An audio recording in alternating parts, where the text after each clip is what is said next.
কালকে সকালে science city থেকে একটু ভিতর দিকে গিয়েছিলাম একটা ইন্টারভিউয়ের জন্য। জায়গাটা এত পছন্দ হয়েছে সে কথা আর বলার নয়। তাই ভাবলাম একটু ক্যামেরাবন্দি করে রাখি। চারিদিকে শুধুই সবুজে সবুজ গাছপালা, মাঠ, গরু চড়ে বেড়াচ্ছে যেন পুরো গ্রাম বাংলা। আর তার থেকেও বড় ব্যাপার হলো, বহু বছর পর কালকে আমি ভ্যান চড়েছি। সেই যখন ছোট্ট ছিলাম, দেশের বাড়িতে যেতাম তখন ভ্যান চড়তাম। আবার এত বছর পর ভ্যান চড়ে মন্দ লাগলো না কিন্তু। তোমাদের কার কার এরকম চারদিকে সবুজ দেখতে ভালো লাগে আমাকে অবশ্যই কমেন্ট করে জানিও। আমার কিন্তু এরকম গাছপালা সবুজের মাঝখানে থাকতে ভীষণ ভালো লাগে।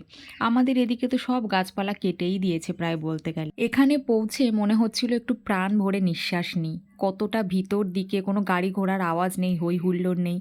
আর এখানকার মানুষজন এত হেল্পফুল, এত সবাইকে সাহায্যের হাত বাড়িয়ে দেয়, সে কথা বলার নয়। খুব ভালো মানুষজন।